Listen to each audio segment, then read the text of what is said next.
It's day one of the three-day rally, and those who didn't register online are getting registered for today's rides. The ride leaders are getting all the machines lined up and organized with signs and answering any questions. ATVs and UTVs are here, and the day's weather looks great.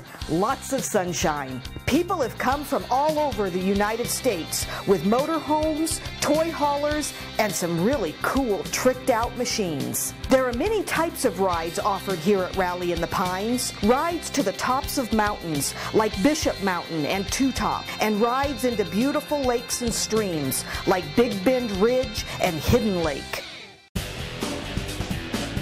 So we're on our way to Elk Lake Lodge with a group of about 25 machines. Meg and I are the group ride leaders for this ride. And as Meg said earlier, there are about 10 rides going out today, each one with a different destination.